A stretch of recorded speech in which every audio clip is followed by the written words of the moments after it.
Hello and welcome to General Counselling, Montresor's legal podcast. Today we have Manu Kanwar from LexSolutions. Good to have you here, Manu. Yeah, thanks for the invite. Nice to be here, Josh. No problem. So I've known you for quite a while, but for the benefit of our many viewers and listeners, please could you give a quick intro to yourself and to LexSolutions as well? Yeah, sure. So I am a lawyer by background. Started out life as a technology media lawyer in private practice, and then I was in-house. Initially into Yahoo, so I was at Yahoo for 10 years. Had a couple of GC gigs in-house, and then set up LexSolutions, which is a legal consultancy.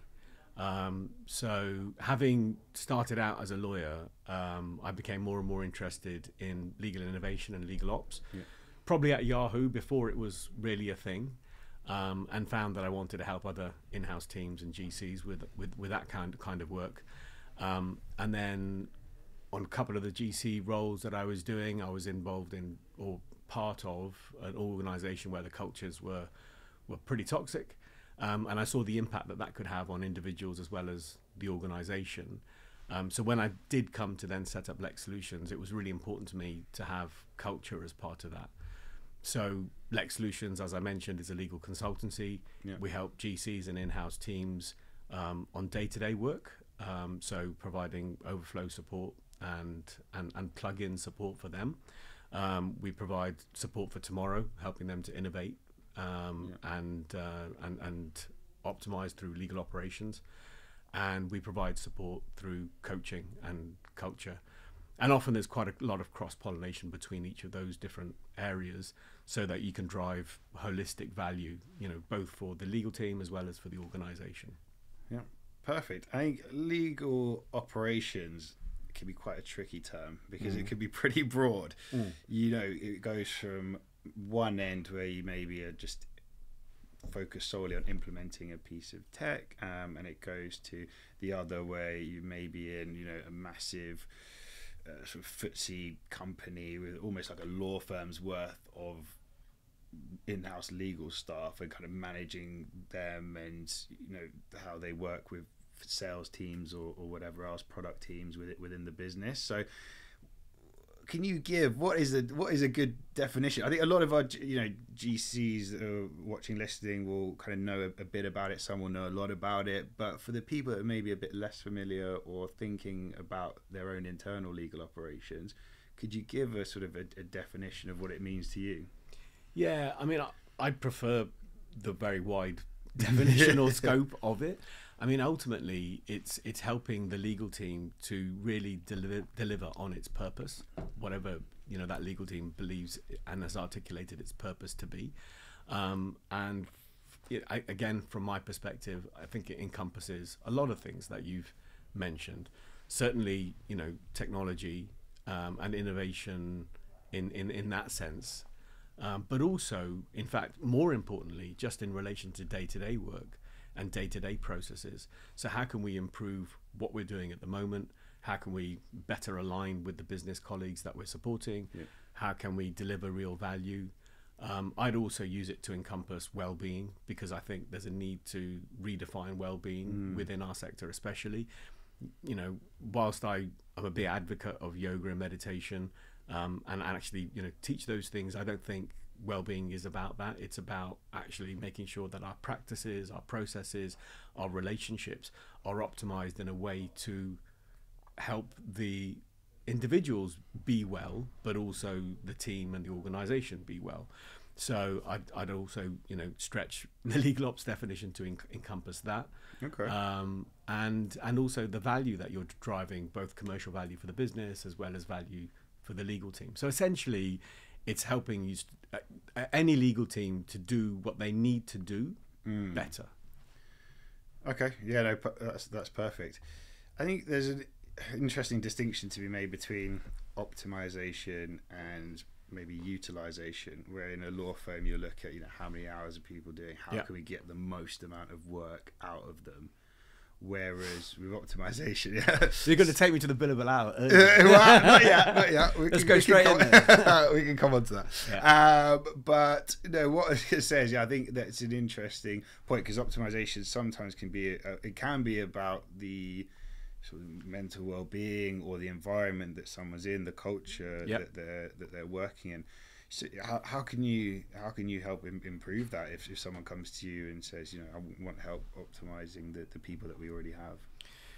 So, I mean, often you'd start as to where you're at the moment, right? What is your purpose as a team? Even if you haven't articulated it, how is it understood? Can you articulate it? What are the problems that we're trying to solve? What is it that we're here for?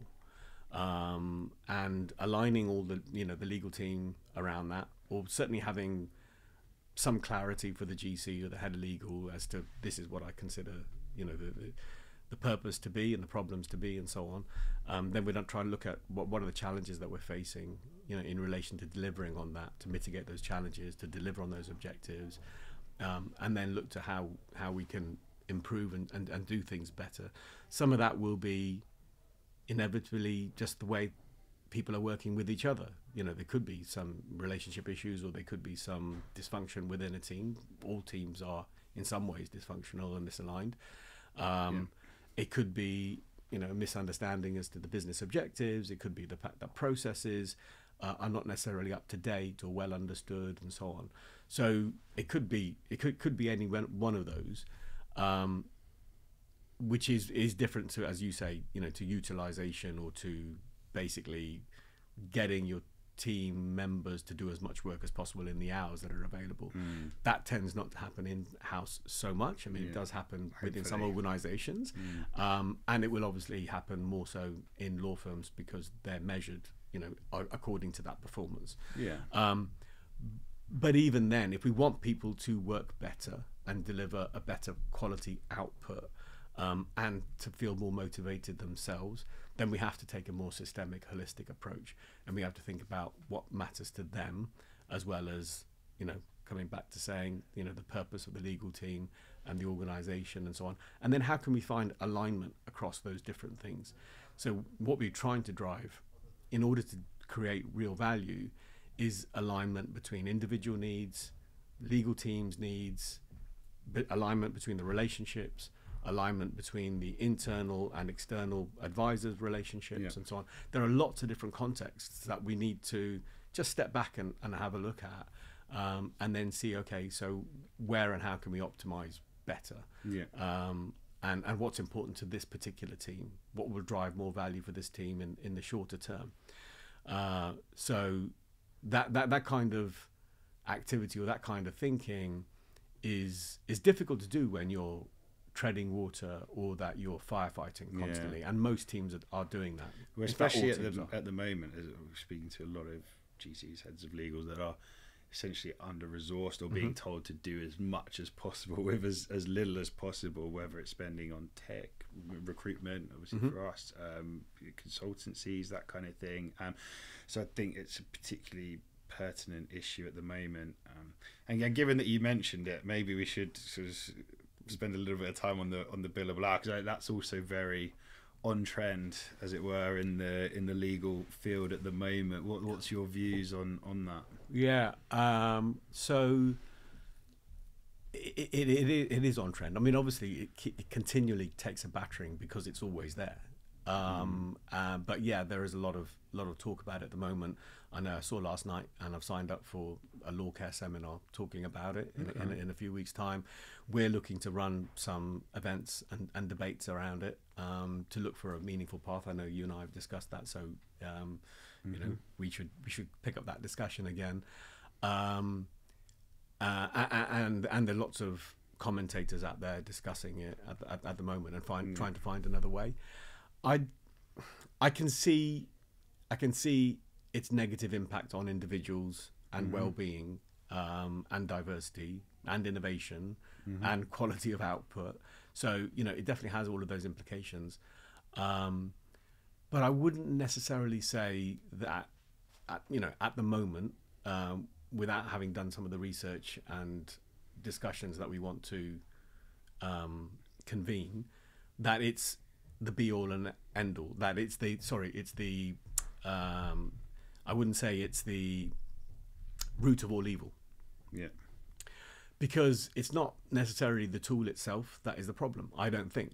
It's just the way that it's been used. I often use the example of like plumbers and others, right? The plumbers they bill by the hour. But there's not a toxic relationship within plumbing firms generally. I mean, maybe there are with some, right? Okay. Yeah. But it's so it's how we've used it and how we expect to use it, and how we are measuring each other's performance. If you're doing it solely on the number of hours you're working, you're competing on the number of hours that you're billing, you're demonstrating your worth according to your PEP, as a partner, then all of that is going to lead to toxic behaviors, right? Because it's dysfunctional. Whereas if we use it in a way that is not greed-led, but more purpose-led, then I think there's definitely an approach where we can have the billable hour or use it in a more sensible way without creating dysfunctions within team, without creating mental health issues for people who are striving to just make sure they are keeping their head above water and proving to others that they can deliver, and creating toxic cultures essentially. So it doesn't need to be that way. That's my point. Yeah, and I guess at this point, given what's happened recently, it might be remiss not to mention the partner at Pince and Masons. As I saw that you had obviously posted on that previously as well. Yeah. What was your take on that? I mean, I think it's obviously incredibly sad, and that's a moment that the legal industry may take to drive greater change, to really introspect and look at it and say, well, to what extent have we contributed to this? How have we got to where we're at? How can we make sure that this doesn't happen again? How can we make sure that people are well looked after, that we see it sooner, that people are not measuring or their sense of self-worth according to deals they're doing or the hours they're working or whatever else. I mean, I'm sure there are lots of issues in relation to that case that we are not aware of. So I'm reluctant to reluctant to put too much analysis on that case. But it is incredibly sad, and I think we should use it as an opportunity to try and find a different and a better way forward, and not let it pass as often these moments do, where a lot of people jump on the bandwagon and talk about how we need greater diversity, how Black Lives Matter, or how we need gender equality, blah blah blah, and then after that moment's passed, everyone just goes back to normal and nothing really changes. So I think my overriding feeling is one of slight cynicism, but still a passion to want to have change, but also a bit of anger that how can we keep getting back to this place, and what's going to drive real change. Yeah, Manu, I agree, and just want to wish the very best to Vanessa Ford and to her family, loved ones, colleagues at this difficult time. Absolutely. I should also mention, sort of slightly related to that, I mentioned the Law Care doing a seminar in a few weeks about the billable hour. NBC, the Mindful Business Charter, is doing some work around this. They put an open letter out to the profession and are calling for people to sort of collaborate. I'm a big supporter of NBC, and I know Richard well, and we're also doing some work with them slightly related to this. I certainly want to support that initiative. So I've had people reach out to me since that post that I did, but I'd also encourage them to reach out to Richard, or we can always find a way to bring people together. Yes, no, definitely. I think that maybe brings us on nicely to the human side of being a lawyer, and I see you as a front runner in that space, along with people like Claire Saunders, Dan Kane, who have spoken a lot about what it means to to keep the human element to interaction, specifically within legal, and especially at a time when there's always talk of AI and various other kind of challenges to the profession, or innovations to the profession. What does it mean to you, that concept of being human? So yeah, you're right. There's a lot of talk and various of us that are out there trying to drive greater humanity and purpose within the legal sector. And I think it's obviously much needed. And what does it mean to me? It means the ability for us to have like normal relationships and working environments, where we're not led by dysfunctional systems or toxic behaviors or toxic cultures, and that we can bring our full selves. We're not afraid to bring our full selves to work. And I know that there's obviously some nuance to that, but ultimately we want and need to be seen by colleagues, by anyone that we want to have connection with. And so it's important that we can create working environments where that's possible, so individuals can thrive, relationships can thrive, and therefore the organization can thrive, because obviously you're going to get a better output of work if your relationships and your culture and your people are happier. So ultimately that's what I'd say it's about. How much of that is driven by seeing people in person? Because one of the other things we get asked about a lot is other people's policies in regards to hybrid working or working from home. How important is it to see people to you in person? I think it's always important. I mean, we always know that if you've met somebody in person, you're going to have a better and a deeper relationship, even if you only interacted with them for 5-10 minutes, than if you've spoken to them on the phone or even over Zoom. I remember when we were at Yahoo, we'd be talking to international colleagues, we'd be working with them. And it would be fine, but when you met at a conference, suddenly, when you've gone back from the conference, your relationship with those people is supercharged. It's just completely different. So obviously, it's very important. Now, it doesn't mean that we all need to be in the office 5 days a week, right? So we need to find the right kind of balance, to have those relationships thrive, to give opportunities for people to come together and just be normal with each other, as well as to be able to deliver on their own personal needs and desires, as well as those of the team and the organization. Now, some businesses will need more people in the office for more often, and others won't. Some types of work can be done in an asynchronous way, and other types of work cannot. So you need to look at all of those different things and find alignment again through those different contexts and work out what's the best one for us. And a top-down mandated policy is not necessarily, in fact, more likely not going to be the best one. Yeah. Okay. And it's horses for courses to a certain extent with that. Sometimes it's not possible. It's cross-border or whatever else. Another issue can be, the kind of people that you start to attract, or the kind of people that you have in your organisation. And we've tiptoed a little bit around the diversity point, but sort of leading on from the hybrid stuff. I mean, how can you make sure that the people you do have and the way that they're interacting is aligned with how you want diversity to be within an organization?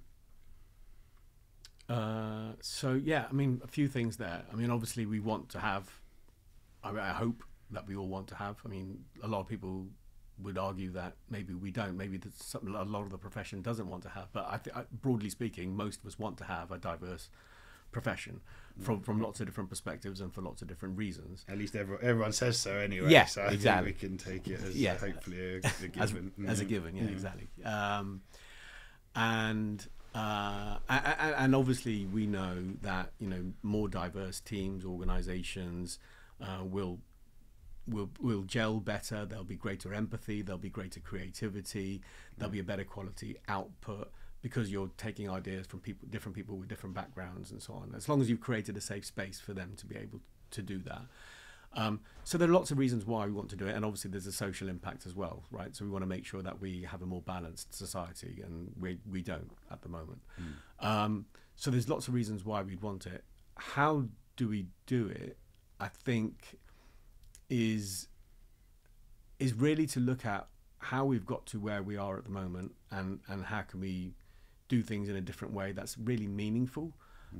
So up until now, I think our policies, processes, our initiatives have largely lended themselves to tick boxing, through well-meaning, but ultimately that's what ends up happening. So I think we just need to really strip it back and find a way to understand what is the issue here. Let's own it together, and then let's innovate and strategize to find ways in which we can both deliver change, as well as measure that in a meaningful way. I'm sort of trying to address too many different issues in one, I think, so I'm not sure I'm being coherent. But by way of an example, for instance, in the middle of the pandemic, we ran a workshop with Interlaw, where we brought 6 law firms together, after George Floyd was sadly murdered, and everyone was talking about how Black Lives Matter. We wanted to see if there was a different way, and if actually things could be and should be different. And middle of the pandemic, all online, 3-hour workshop. And what we did was we applied our signature workshop, which we'd been using for legal ops and legal innovation, but we wanted to use it for something more meaningful, like diversity. And this workshop is curated with a mixture of relationship systems coaching and design thinking. And by accident, Dennis Potemkin and I found that this, just created a really powerful output, because through the relationship systems coaching, you can start the change management really, really early, like right almost at the beginning of the first workshop. And you can align all your stakeholders, you create a safe space for really deep conversations, and then you can get into the ideation, the problem solving, so the solutionizing, in a way that otherwise, would A, take longer, and B, may not be possible.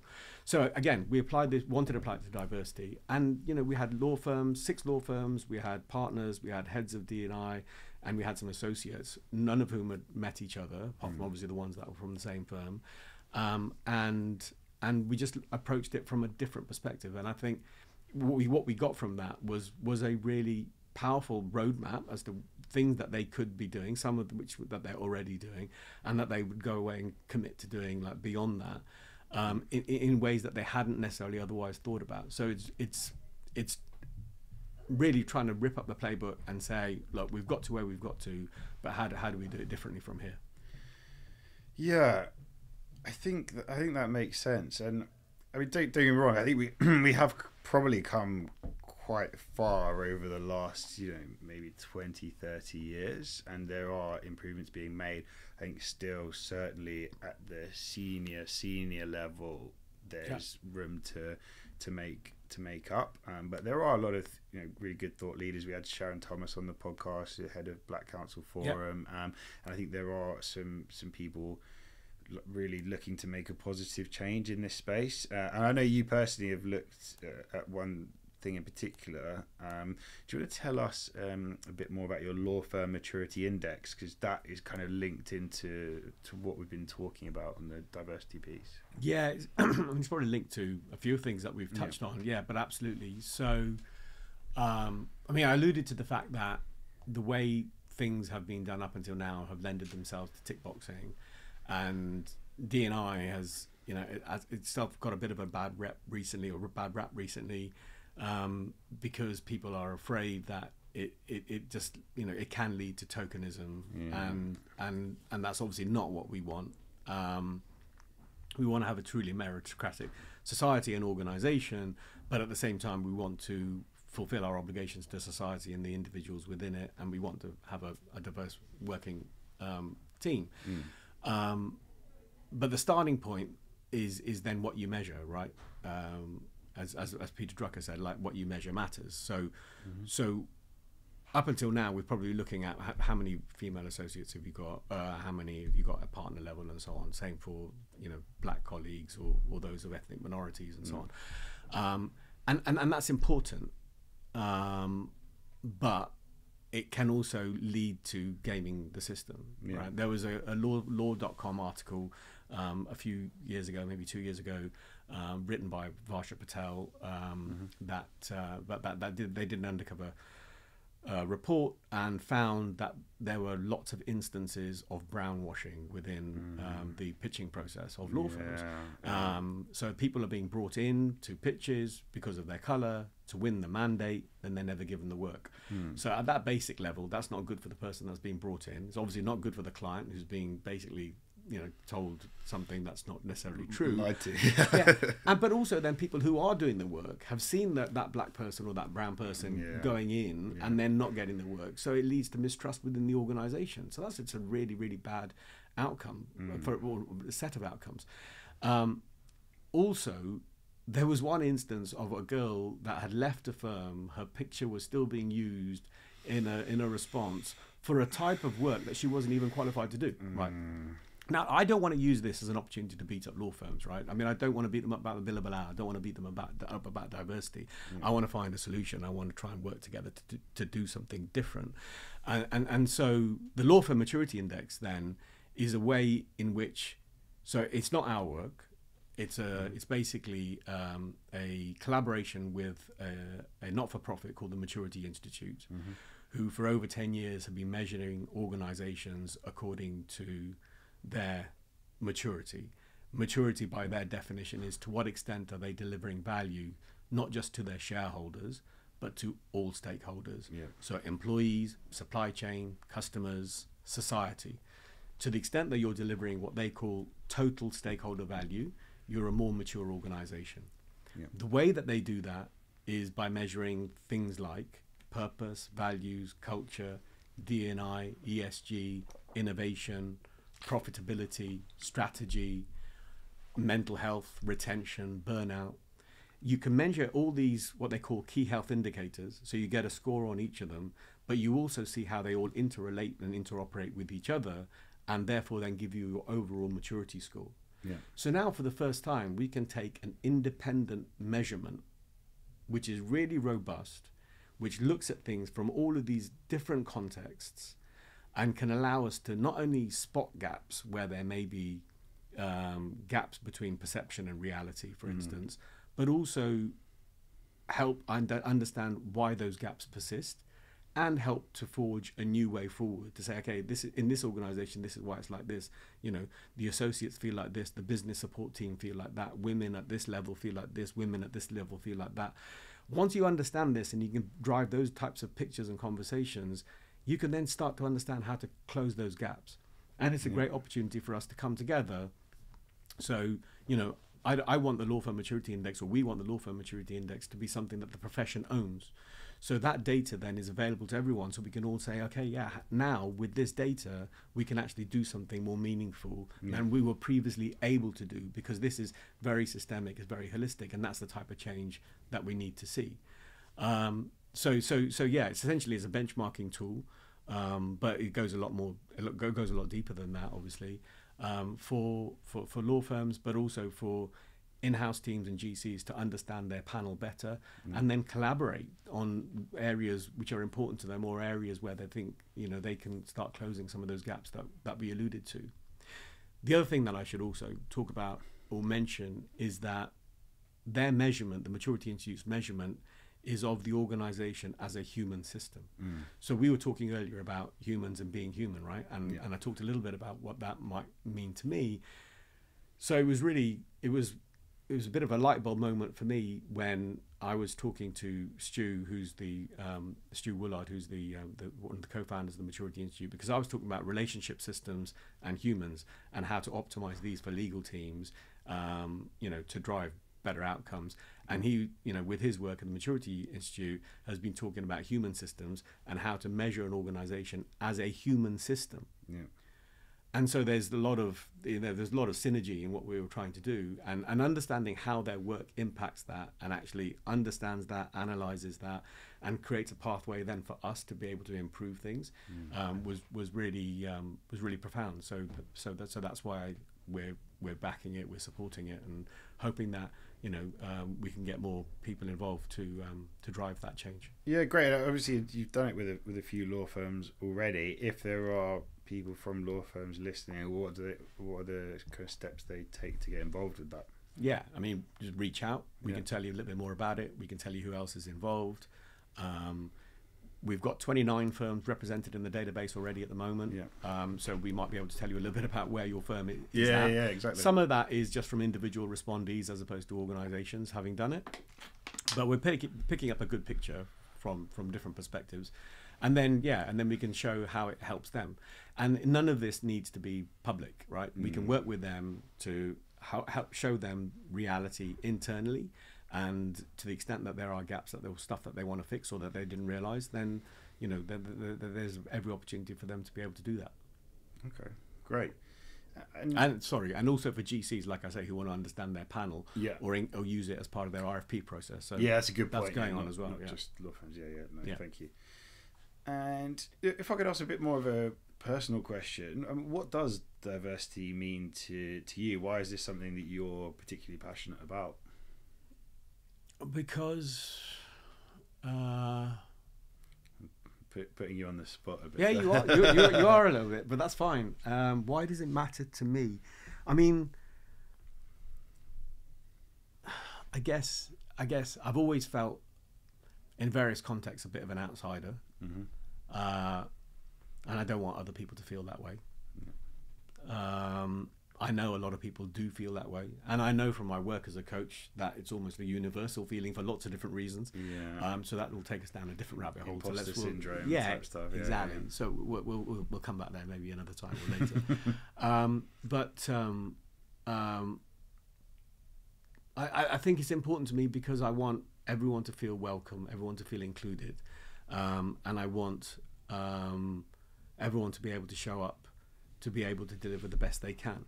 Because in doing that, everyone wins. The individuals win, the team environment they're working in wins, and the organizations win.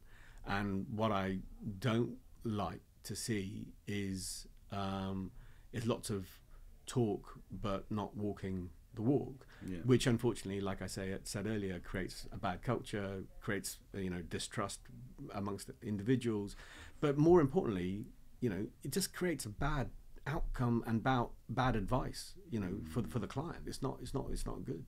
So but from me personally, I think it's because of maybe my own experiences where I haven't felt necessarily welcome or included, and part of that's me, part of that's the culture. And so we need to take intentional effort to make sure that people do feel included. We've sort of skirted around this, that notion and what that might feel like, and how to drive diversity. Another thing that I often talk about is the theory of self-determination, which talks about how people can be really motivated at work, and what you really need, which are basically human rights, human needs, to feel motivated and happy at work. And those three things are connectedness, so belonging, inclusivity, feeling seen, knowing that other people have got my back. Competence, which is the balance between being challenged and being able to succeed. So you don't want to be so challenged that you can't succeed and that you're going to fail, and you don't want to be not challenged that it's too easy. So you need to have that balance. Yes, it's similar to progress in a lot of things, I guess. And we've also heard about it more recently in terms of bore out and burnout, right? That balance between the two. You want to be between the two. Well, if you want to bench press 150 kilos, you don't go into the gym the first day and get under sort of 150. You want to build up gradually towards it without kind of burning yourself out. So I think these analogies with kind of sport and other, like learning languages and things like that. I think is obviously very, very relevant. Yeah, exactly. You could probably bench press on the first day. Not in this jacket, I wouldn't try it. And then the third one is autonomy. So you need to have an ability to be able to set your own work, and you're not being micromanaged on everything. So look, these models are not the only way to do things, but we need to be looking to see how we can apply things like this to our day-to-day work to make sure that we drive inclusivity for people in it. I've gone off a bit of a tangent from why diversity is important to me. I guess again, like part of my own personal experience, but it's also because I think it's eminently possible, and I get really frustrated that it's still not happening. Yeah, I think we could all agree that there's still progress to be made. Massive progress, but also massive quick wins. Yeah. Like there are so many opportunities where we can drive big change through little effort, and I get increasingly frustrated that we're just not doing that. Yeah, fair enough. And how does that tie into purposeful alignment? And that's something else that you're sort of have been working on recently. Yeah. So purposeful alignment it's a coaching model that I've been using with various clients and legal teams, but almost more importantly than that, it's a concept to drive alignment in different areas of your life in a meaningful and easy way. Mm-hmm. So I think alignment up until now has got a bit of a bad press, in that the way that often it's been used is that you need to get aligned with this strategy, or you need to get aligned with XYZ person in this team, and so on. So there's a sense of coerciveness that's attributed to it, whereas purposeful alignment is coming from the inside out, that is just happening a lot more easily. And so I can align myself in a more easy way in relation to a lot of those contexts that we were talking about earlier, whether it's relationships, purpose, projects, and so on. So driving alignment in all those ways means that individual or that team couldn't be in a better place, couldn't be in a more powerful way. And so that's what that model seeks to achieve. Yeah. And it's also we've got, we've basically got, as a humans, we've got 4 misalignments. They're misalignments because they're features for human race. They're features that have made the human race so successful, but they're bugs for individual happiness. So, to some extent, we need to counter our biology to reach satisfaction and happiness. Because our biology doesn't really care necessarily about our happiness. It cares about getting our genes into the next generation. That's basically what's happened. So once we understand these misalignments, we can understand how to drive purposeful alignment on a day-to-day basis, on all the triggers that are going on, a lot of the stuff that we're not happy about without necessarily being aware of it, as well as so the bigger ticket items, like what's my purpose, what do I want to achieve, and so on. So purposeful alignment as a model, as I say, I've been using with individuals as well as teams, to really drive that satisfaction, success, alignment at a human level. But also we've been now bringing it into our innovation and legal ops work, because it just helps to supercharge some of that optimization that we're doing. That's interesting. And you spoke about sort of aligning teams. One difficulty, I think we're trying to cover all of the major topics here now, but one of the difficulties a lot of leaders have, partners, general counsels, head of legal, whatever, is the difference between generations at the moment, and sort of the millennial into Gen Z. Sometimes it doesn't quite sort of measure up to expectation for people who are more senior, more mature. What's your take on that kind of dichotomy that we seem to have between senior and junior at the moment?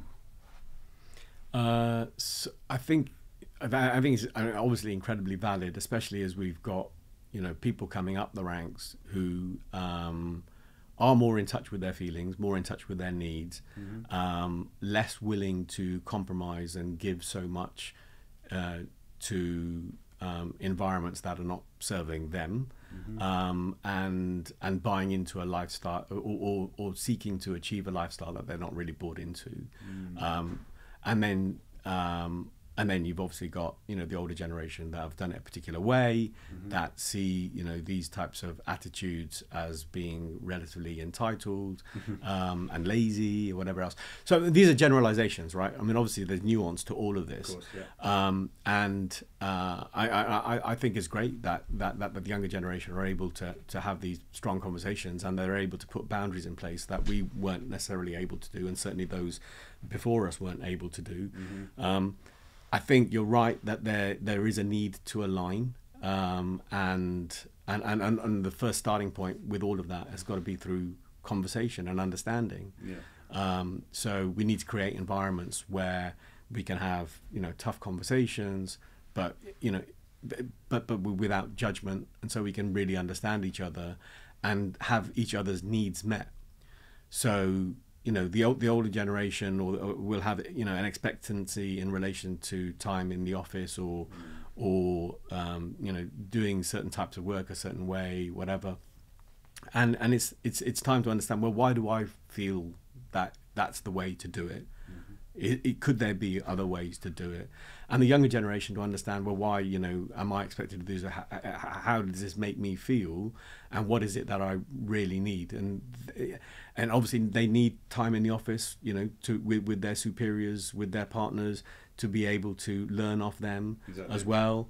And in some cases I've heard that partners are not in the office because they're staying at home, working from home more because they've got bigger houses. Yeah. In other cases I've heard they're in the office but the juniors are not coming in. So I think it's different for different organizations, but the starting point has to be having open and frank conversations, aligning on the purpose that we're trying to achieve, and then figuring out, well, why are we not able to do it at the moment, and then how can we do it better.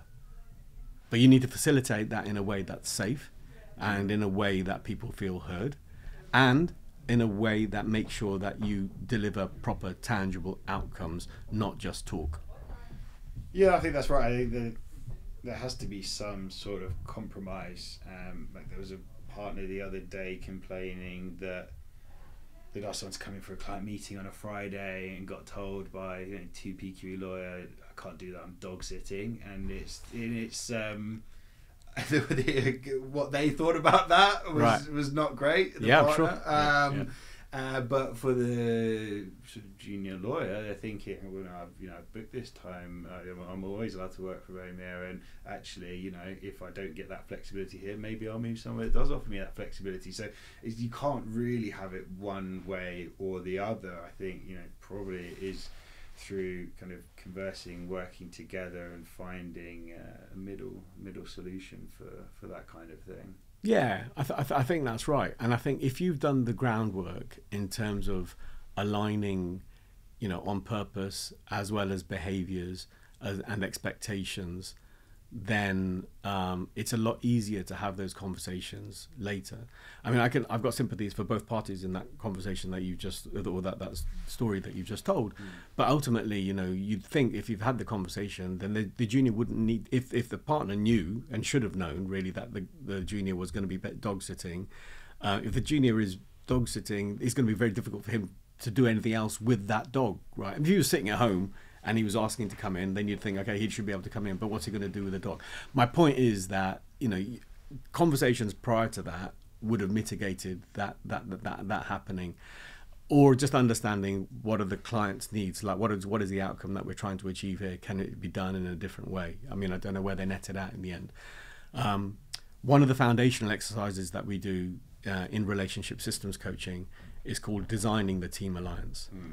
And essentially it's us, or the coach facilitating the team through 4 questions. And it's really the groundwork for either a workshop or the ongoing relationship of that particular team. So essentially it's facilitating through first question being, what's the atmosphere you want to create? How do you want it to feel in this relationship system, this team, essentially? And inevitably get variations of, I want it to feel safe, I want it to feel happy, challenging, fun, impactful, whatever. Okay, so now we've got that and everyone's articulated it, everyone understands the environment within which they want to work and how they want to feel when they're at work or within this working environment. Second question is, okay, so how do we deliver that? What behaviors do we need to create that kind of an atmosphere? So now everyone's saying, okay, well, we need to be supportive, we need to be open, we need to be non-judgmental, we need to be empathetic, we need to be curious, and so on. And again, they're articulating this. This is coming from them, so they can see this going onto either a virtual or a real whiteboard. So it's real for them. The third question then is, that's great. We've got the atmosphere, we've got the behaviors, but things are not always going to go to plan. There will be bumps on the road. So when things get difficult, how do you want to be then? Yeah. And then you see a shift in the dynamics of the team, because they suddenly realize, oh, well, I've got agency. I can prepare for when things are going to be difficult. And so, yeah, well, okay, we want to be non-judgmental. We want to dial up the empathy. We want to be solution-focused. We want to be really caring. We want to, make sure that we deliver a good outcome, but, still be human with each other, whatever, right? So they'll come up with their own answers to that. But they've now prepared for when there'll be some bumps along the road. And then the fourth question is, okay, so what are you individually going to do to be able to create this? What are you going to commit to? That could be something that you're really good at, that you're naturally providing to the team anyway, or it could be something that you need to work on. But then there's some personal commitment to it. And then that's the DTA, the team alliance, that team can carry on through on an ongoing basis. So teams flex, they change. So the thing about relationship systems is that they're in a constant state of emergence. They're always changing, right? According to people coming into the team, leaving the team, external pressures, and so on. But that DTA allows them to be able to flex with that. So they can always look at it, and they can always say, oh, does this still apply to us? What do we need to change? What do we need to add? What do we need to take away? So that's always serving that particular team.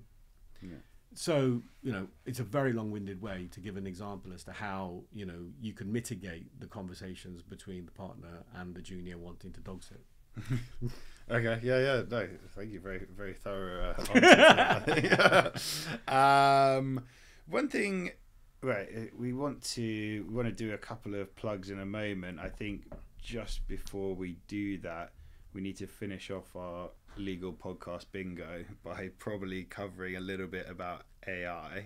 Okay. I think the two letters that everyone was sort of gagging to hear if they've made it this far. You did mention it early on. I did. I gave it a quick one. Yeah. What's your take on it? There was the famous kind of Goldman survey, 40% of legal jobs are going to be wiped out in X number of years, whatever. How big is the effect of this going to be on the legal industry? What have you seen so far? What do you expect on it? So I think, inevitably the impact is going to be big. I wouldn't necessarily say it's going to be like fatal or also horrible. It could lead to much better and easier working practices, and in fact that's what we should be planning for and working towards. I think, as you've probably heard and talked about already, there's a lot of hype around it. There's a lot of talk about what it can and will do in the shorter term, which I think's unrealistic.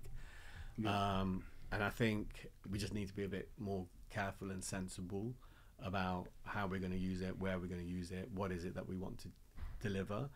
I think so. We've got various forums in which we're engaged to help GCs and in-house teams about that, and one of them will come up in the plug that we're going to do in a minute, I think. But I think there's a great opportunity, and some of the stuff that we're seeing already in terms of automating and driving greater value and efficiency from really good data is an obvious one, and it's a great starting point. So chatbots or speeding up deals and providing support to businesses where you've already got good data. Because we already know that garbage in, garbage out. If you're applying it to rubbish data, you're going to get rubbish outcomes. Huge, And we always say in relation to legal innovation and legal ops, if you are trying to optimize a bad process, or you're trying to introduce tech into a bad process, you're just going to have worse outcomes. You're going to extenuate the bad outcomes. So it's the same kind of thing. We really need to drill down to what is the problem that we're trying to solve here. Is AI the right tool? Can we point it in the right direction? Can it be used in that particular way yet or not? And how can we plan for it in the longer term? you know, as lawyers in in-house teams, we also need to be careful about who's using it in the organization. So obviously we need to prepare AI policies. Of we course, need to and data protection comes into it. And obviously not everyone's putting everything out into ChatGPT, but hopefully not. But at least make sure that we've got the right policies, you know, to mitigate that from happening. But I think it's a tremendous opportunity for us. And back to that point about purpose and about humanity within the legal sector, I think that's one that really comes to the fore when you look at AI, because even now, like, people are not necessarily talking about that. I was at an event, Thomson Reuters event, where they had futurist Gert Leonhardt speaking. Oh yeah. He wrote a book called Technology versus Humans 8 years ago. So he's saying he now needs to update it in light of AI. But actually, a lot of his findings, you know, still ring true. Okay. But even in relation to AI, I mean, he's talked about, I might forget these now, but I think he talked about the digital revolution, or the technology revolution, the digital revolution, and now the purpose revolution, right? So we really need to align behind purpose in a more meaningful way. So that really resonated for me. But then applying it more strongly to AI, you know, he was talking about what AI can do, what AI can't do, and you shouldn't be using it for what AI can't do. Yeah. You know, Uwais Iqbal, who we both know, and he's going to be coming to this dinner that you and I are hosting, talks about the fact that you can't use your kettle to make toast, or you can't, you know, use your toaster to boil water. So, you know, you need to apply it in the right particular way. Anyway, so what Gert was saying in relation to AI was that for using it on data to analyze like vast sums of data, you know, making some, you know, understanding patterns and all that type of stuff, yeah, it's great, you know. But what can't it do?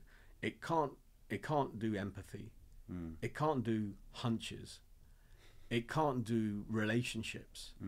It can't do consciousness. It can't do purpose. Yeah. So actually, these, you know, values, these attributes which are intrinsically human, are going to become more and more important. So let's not try and use the AI to deliver us with morals and hunches and consciousness and purpose. We retain that, and we use it as a tool to drive what we need in regard to those attributes. Yeah, that's a great analogy with the kettle and toaster. I think there are quite a few red herrings in the AI game. I speak to GC the other day, who said, you know, an AI company came in pitching this revolutionary tech, and it was, you know, basically like Control F, like finding stuff in documents. So I think you do need to be careful, certainly if you are investing in AI, using AI to make sure that, you know, as you said, it is actually useful, or at least does what it says on the tin to help the lawyers. Nice. And you mentioned, did you have something else on that? No. I was just going to say, in relation to that salesperson trying to sell that AI tool, which is essentially Control F or whatever it might be. I think, you know, sales guys in legal tech have got a bit of a bad press for trying to sell a system or a technology that will answer all of our problems, and that inevitably leads to bad outcomes further down the line. Lack of adoption, you know, getting stuck in multi-year annual fees and so on. But I think it's not just the sales guy's fault, right? That's what sales guys do, as we know. So it's incumbent on us to really understand what is the problem that we are trying to solve, what is it that we need, and accept that there's not going to be a one-size-fits-all, suddenly, you know, magic wand that's going to take all our problems away. We need to sit with our problems long enough to understand them and find our own way through them. Yeah. I would just say not all salespeople are like that. No, that's true. Actually, I know. was very conscious as I was saying that of course you and your team are not in any way like that. Yeah. And there are lots of legal tech sales guys that I know that are not like that. I know. So I'm just saying, like, we all need to take a balanced approach on this. No, I'm just kidding. Great. All right. So I think really broad coverage there. Yeah, fantastic. Massive. Thank you. Yeah, I think we tried to cover off quite a lot in the hour. Just so before we go, we've got a couple of things that we are JVing on in the near future. Can you give a quick sort of overview of the GC Noble dinner and what's the thoughts behind that? Yeah. We wanted to create an environment where some GCs could come together in a safe space and have pretty frank discussions, learn from each other, share from each other, and also from an expert that we'll bring in who they'll have an opportunity to interrogate and chat to. But we wanted to make it also meaningful in terms of the output that they get. So we're thinking carefully about how we curate that evening so that we can go through some questions that are important to them, and then share that output beyond the dinner itself. So it's not just coming together for nice food and a chat. Obviously that's important, but it's something more than that. So the concept of no bull is about that, right? So we're not coming here to with any kind of sense of self-aggrandizement or with any other motives. Really is really just putting all that to a side to come together and chat and learn and share. So that's the Noble GC dinner, which is a relatively small event. We'll have more of them. The first one will have an AI expert joining Uwais that we mentioned, and that's on the 18th of April. 18th of April, yeah. Yeah, and also anything else? No, I was just going to say, by the time this goes out, I don't know whether it will have happened or whether there'll be any spaces left. But there'll be more. So if people want to attend future ones, then let us know. Yeah. Don't worry. This podcast studio is very good. I'll turn it around way before that dinner. Yeah. And then we also are looking at a legal ops event, 9th of May. What's the aim with that one? Yeah, so Noble Legal Ops workshop and drinks. So the idea behind that is that we'll bring legal ops professionals or people who are interested in legal ops. So there are plenty of lawyers who are doing legal ops on the side of the table, like how a lot of us started a long time ago, because they can't hire a legal ops person, or they're a sole counsel, so they're doing legal ops as well as the day job. Of course. So it's open to anyone interested in legal ops. And again, same kind of idea that we're putting all the bullshit aside, we're coming together to understand what really works, what the problems really are.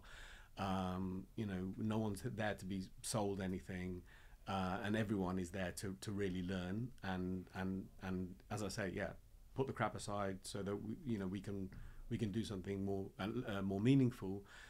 It'll be a workshop, so there'll be an hour and a half, maybe 2 hours of going through different sort of fun exercises together, looking at different topics, and then we'll be followed by like a drinks reception and chat, and then we'll be sharing the output.